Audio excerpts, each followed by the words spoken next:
Okay, I think I'm recording again. Perfectionist mind is already like, what are you doing in this field at an angle? Yeah, oh well. This is where it's gonna be. I'm gonna be squinting. I feel like it's gonna rain. I live in Scotland. Let's get to the point. Today I want to talk about the feeling of not feeling good enough, because I think it's something that we all feel. So if you know me, or if you've tuned into my online stuff before, you will know, or you might not know, that I've really struggled with my own mental health, and I have for a long time. Looking back, I probably had anxiety since I was about 13, though at the time I didn't know what that was, I didn't know what I was experiencing, and it took a long time for it to get to the point where it escalated to the point that I had to have medical intervention and I had to actually seek help. And through that journey, over the past year, I've dealt with, and I'm still dealing with, the surface manifestations of the core beliefs that I will talk about, but I haven't really dealt with said core beliefs, the main one being the feeling of not being good enough. And this ties in, I think, a lot with perfectionism, and I used to be like, oh, I'm such a perfectionist, which is, it's quite a good thing, but I've come to realise that I don't think honestly, I don't think there's anything good in being a perfectionist anymore. It's good to have. I suppose I'm grateful for the drive and ambition it's given me, and the attention to detail, and the want and need to improve myself and to improve the lives of others, but it's also been quite toxic, honestly, and it's gotten to the point that I've really become aware of how it's holding me back in life. It's holding me back from living my best version of my life, and it's holding me back from doing things for myself that will then allow me to give back to others, because that is what I want to do with my life, is I want to help other people. But of course I can't do that unless I can help myself first. So yes, I want to the core beliefs. Now, I thought I'd identified a few, maybe about 5, but when it's raining, it's fine, I'm gonna keep going. But so the other beliefs were that I wasn't worthy or deserving of anything unless I'd earned it. In order to be successful, I had to work to my absolute maximum potential all the time, and that actually all these things are from the belief that I'm not good enough. Oh, it really is raining.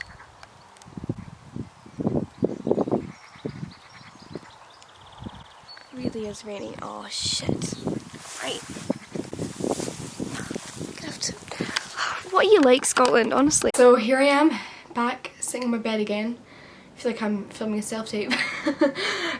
I'm just going to start from the beginning because, yeah, just a word of warning, this is not scripted, I've not even written notes, so who knows what's going to come out. I had a lot of ideas in my head, but translating them verbally is sometimes a lot harder than in the written form, hence my annoyingly long Instagram captions. Yeah, so the feeling of not being good enough is something that I've become aware, and I've been aware for maybe about a year now, that it is and was the root cause of all of my mental health issues, which is what led me into starting to do my kind of mental health coaching and speaking about things online, because I was like, if I can help people identify their root issues and work through them, then I can help prevent mental illness. And I know that sounds like maybe a big claim, but I honestly truly believe that the cause of mental illness lies within these root beliefs. Maybe not all of them, but I'm talking about mainly anxiety, depression, and eating disorders. I'm not very knowledgeable about things like schizophrenia or bipolar, PTSD, that kind of thing. I think they have different kind of roots, but yeah, this is the kind of mental illness I'm talking about and addressing, and the kind of stuff that I like to help people with. Anyway, I'm rambling again. I identified maybe about a year ago, partway through my recovery, that I had this deep, intense,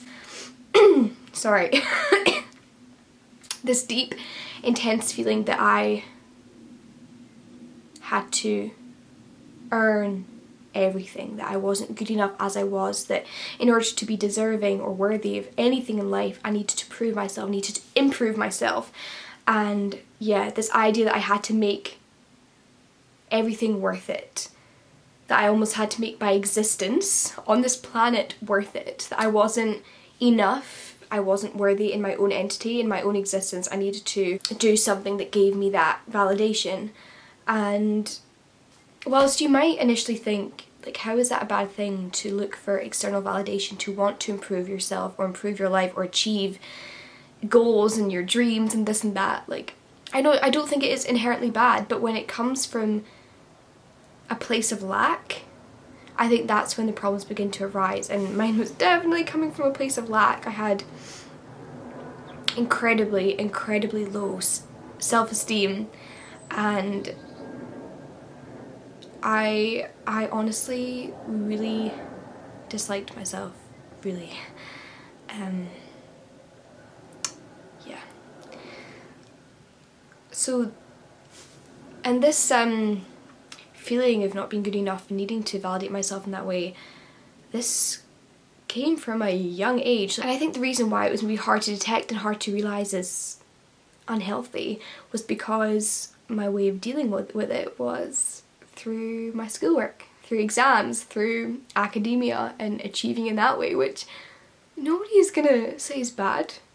Your parents, your teachers, people around you aren't gonna be like, oh, she studies too much, like that's really bad, or it's bad that she's such a high achiever. Like, nobody's gonna say that. And it's, and I think it's funny, and I was talking to a teacher maybe a month or so ago when I was giving a little workshop thing, and she was saying it's funny because on the outside you seemed like the perfect student, but on the inside you had all these problems going on. I'm like, these are the people that need the most help most of the time, the people that appear like they're fine on the outside.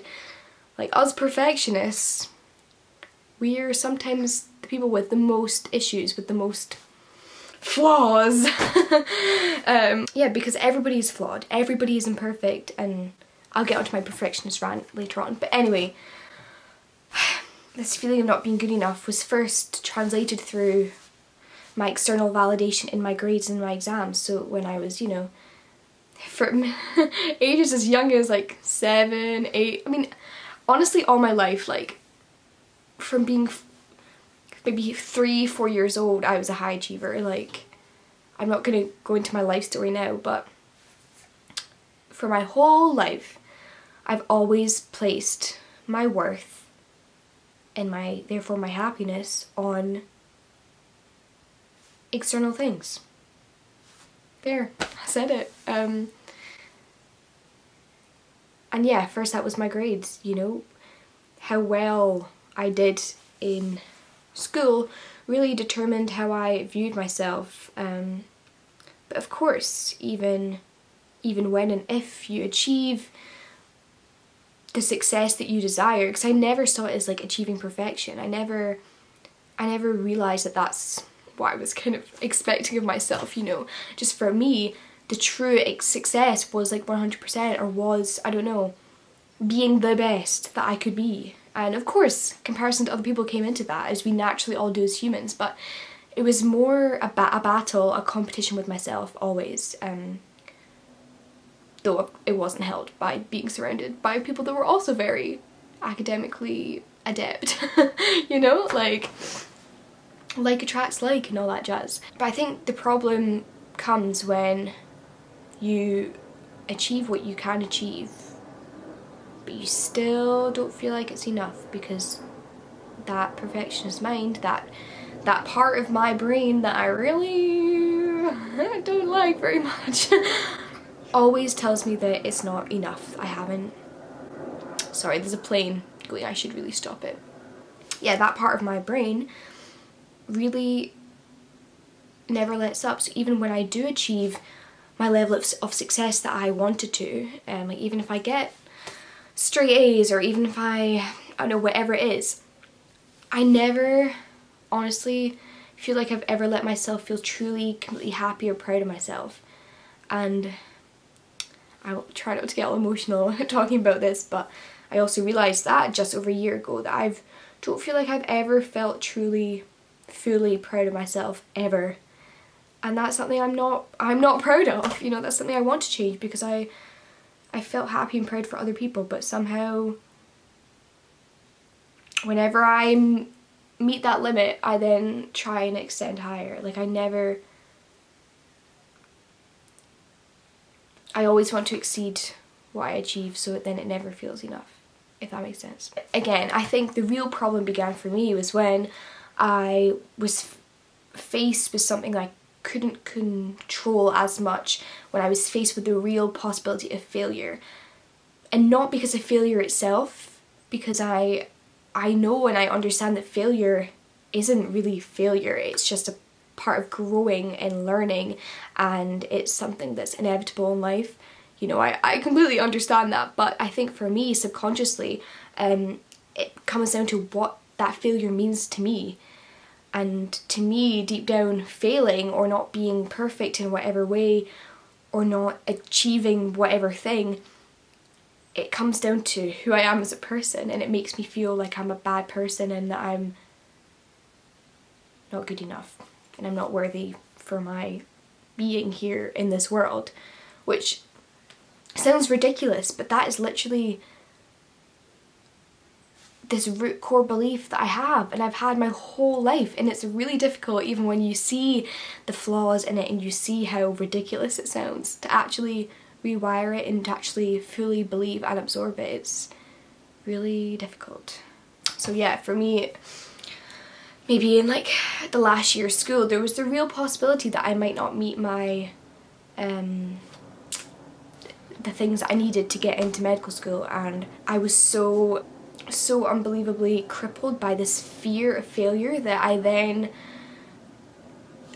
unconsciously started controlling another aspect of my life, which was my body, the way it looked, and then through that it was controlling my diet and controlling how healthy I was and how much I exercised, and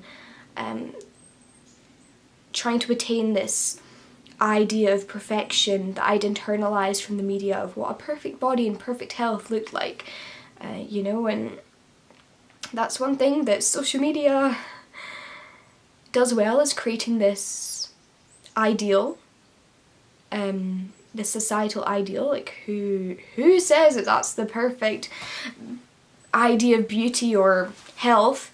But it does create that, and as a 17-year-old, or honestly younger than that, I think probably since I was about 13, 14, I had this idea of what a perfect body should look like and what perfect health should be, and I became aware that how I wasn't a reflection of that. So yeah. Now I won't get into my whole story of how everything developed, but I ended up, from going from a place of wanting to be healthy and wanting to be more toned and fit, I ended up falling deep into my eating disorder and developed a serious exercise addiction and just a really, really horrifically bad relationship with my body and myself and with food and with everything in that realm. You know, it kind of went from wanting that perfection, that perfectly healthy diet, to becoming more and more restrictive, cutting out sugar, cutting out this, anything that was unhealthy or anything that could be improved. And thanks to body dysmorphia, even if I did achieve that ideal image in the mirror, even if I'd had, it didn't feel like it or didn't look like it. So I kept going, kept finding new bits to criticize, and yeah, so you can imagine where that went. I hit breaking point, and then the past year and a bit has been recovering from that and recovering from the surface manifestations of my severe anxiety, of my eating disorder, of depression, of whatever other mental issues you want to label. I do find it difficult to talk about those things, especially my eating disorder, because they come along with a whole host of stigma and ideas and things that I don't know, could maybe make me seem, I don't know, narcissistic. That's something I'm really afraid of coming across as. Or a typical like millennial coping mechanism is like your food and your diet and all this stuff. And you know I'm so lucky to have access to the internet, to my phone, and to this camera, and to have a house over my head and food to eat and be able to exercise and do all these things. Like I know, and I you know, I can't really put across how grateful I am to have the life that I have. And I don't want to go into depth with that, because I could sit here trying to justify everything that I do. And all I can say is that nothing in my life has been handed to me on a plate, full stop, and I'm so grateful truly for everything I have. But that's not the point. The point is that mental illnesses don't miss out anyone, you know? They don't discriminate. They affect everybody in this world, no matter what race, no matter what gender, no matter no gender, no matter your financial circumstance, no matter the area of the world you live in. They are prevalent everywhere, and yeah, maybe more in some areas than others, but that's not the point. The point is that your feelings are valid. The things you go through mentally and emotionally are valid, and they need to be spoken about, which is why I'm here speaking about them today. I've dealt with, and I'm dealing with, the surface manifestations of the beliefs. But although I don't like to admit it, and you know, I kind of haven't been thinking about it because I think I've been kind of suppressing it, and I've been in a really good place, so it hasn't really come up, but those root beliefs are still there for me. They really are still there, and they infiltrate into every aspect of my life. And they're holding me back, and I need to rewrite them, because otherwise they're going to keep holding me back from doing the things that I really, really want to, and from helping other people. And the difference is now I don't have the unhealthy coping mechanisms to help me channel it. If I think about it though, I've still been kind of coping by kind of suppressing it and kind of filling my time and trying to do as much as I can, which is still a mechanism, and it's still one that I've had my entire life that I need to let go of. You know, but I don't want to just have to develop new coping mechanisms. I don't want to have any coping mechanisms. Like, I don't want to have this belief in the first place, you know? Yeah, it's affected so much. It's affected my physical health. It's affected my mental health, obviously. It's affected my relationships with friends, with my family, with like partners, like romantically and sexually. Like, it affects every aspect, especially in terms of career as well. That's probably the biggest one that I feel like it's affecting me in, because it's, I don't know, it's sucking the life and soul out of me, and it's sucking the creativity out of me, because I'm constantly pushing myself to act in this mechanical way to try and generate success, because I know I'm still placing external validation on things. Like, I'm only human, and I've tried to let go of placing external validation on the way my body looks, the way that I look, the way that my grades, my achievements, but it's just the nature of the world we live in. We do have to achieve external things in order to thrive and move forward, and it's just very hard for me not to put my worth onto that, especially when it's something that you really, really, really, really, really want to achieve. Because when you don't achieve it, or when it's not come to you yet, your mind tells you that it's your fault, and that you need to be doing more, and that you should have tried harder, and you should have pushed yourself more, and you should be doing more stuff every little second of the day and working to your absolute max. And I know that's not true. There's so many other external circumstances, and sometimes you just have to trust the process, which I'm really trying to do. And I have been doing, but those thoughts still come in, and sometimes I'm better at getting rid of them than other times. Sometimes I'm better at talking back at them and being like, you know, it's okay, I don't need these thoughts in my head. I don't need you. I know what you're trying to do. You're trying to protect me from threat, whatever threat you've detected. You're trying to detect me from failure. You're trying to protect. You're trying to protect me from all these things, but I don't need you. It's okay. I'm enough as I am. I need to trust myself and trust the universe that everything will fall into place if I just keep going, but also keep being in the present. Because that's another thing it does, is it stops you from being in the present moment. It makes you want to live in the future and try and control everything all the time. Yeah. It's hard because I look back at myself a year ago and I'm like, wow, you've come such a long way. Like, I'm proud of you. But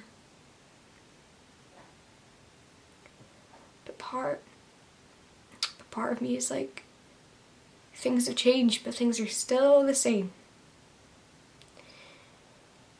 It's like I've cut down the tree that was causing me so much bother, but like the roots are still there and they run deep. They run real deep. Yeah. But I don't know, I just want to talk about this because I think a lot of people feel this way, and I want people to know that you're not alone. And even if somebody looks like they're recovered or their life's back together, actually that's not always the case. And yeah, I'm not struggling with food and my body image as much as I used to be, you know. Most of the time, not at all. But I'm still struggling with the root things that actually cause me to have those other things, if that makes sense. And I've been ignoring that because being the perfectionist I am, I've got this idea in my head that I need to, now that I'm recovered and better, I need to keep this happy, like, woo thing all the time. And I do feel like that, but there's a big part of me that I've been suppressing because I feel like, well, if I want to help other people, if I want to become an actor and a writer and a coach and like all this stuff that I deeply, so badly like dream of doing and being, then I need to be completely like A-okay up here, and I need to, you know, I can't help other people unless I'm completely 100%. But the fact is, I don't think any of us are ever completely 100%. Because none of us are completely, wholly, undoubtedly, is that a word? Perfect. And just because you're not completely whole doesn't mean you can't help others. You can't pour from an empty cup, but your cup doesn't have to be completely full to give stuff out. You just need to make sure that your cup doesn't go underneath the threshold. Do you know what I mean? But I guess I'm just scared of judgment, and I'm scared of that people won't want to hear what I say and won't want my help if I'm not perfect. Which isn't true. Because I think the people that I admire most and the people that I really look up to is people that I know are struggling, but they still manage to give out something, and they're honest about it and they're open about it, because that vulnerability is their strength, and it's what creates connection. It's what is human about them. And you know, nobody wants someone to look up to that's a human perfect robot, because that's unachievable and unrealistic, and it just makes you feel shit about yourself. But when it comes to me, I just find it hard to remind myself of those things. But I'm making a pact to be real again, to be like, yeah, I'm better, but I'm still struggling, and that's okay. Like, that's okay. I've only been recovering for a year. Like, that's not a long time, and these things take time. I will be continuously working through my mental health probably my whole life, because that's just the way things are. They ebb and flow, just like our physical health. You know, I don't think it's true that any of us are ever stop working on ourselves. I think that's what life is about uncovering who we really are, and uncovering all those layers that we put up, and figuring out which elements of ourselves that we've created are holding us back from actually being authentically ourselves. Because when we're the most authentically ourselves, we will attract the most authentic things into our life. I honestly believe that. And my mind's now chipping with, well, it's your fault if you're not attracting your dreams right now, because you're not being, you know, you're still believing those root beliefs. So of course, if like attracts like, if you're thinking that you're not good enough, then nobody else will think you're good enough. But it's not your fault. It's not your fault, it's not your responsibility, because you're trying. You are aware of these things now, or maybe you're not aware, but now you are. So now you can begin to slowly change it, but it's not your fault, because these things take time, and it's been something that's been carved and ingrained into your brain for God knows how long. So it's not your fault. Nothing is ever your fault inherently. All you can do now is take little baby steps every day to change that narrative. So that's what I'm doing. And if you resonate, then I invite you to do the same. Right, I'm gonna wrap up there because I've been talking for like 26 minutes. But yeah, thank you for tuning in, and sending lots of love to you all. And yeah, see you next time.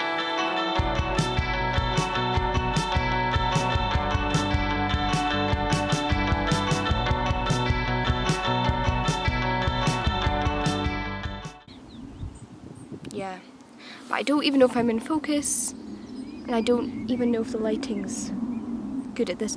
Wait, I'm just gonna, is the lighting okay? Am I even in focus? I don't know, but I'm just gonna roll with it. Okay. I'm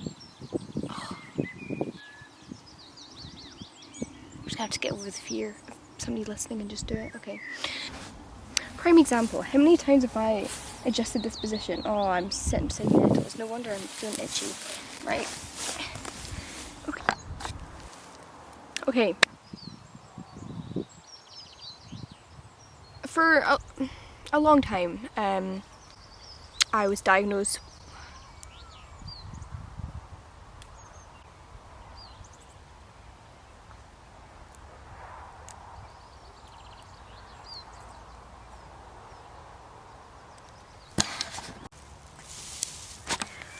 Okay. I'm not even in a comfy position.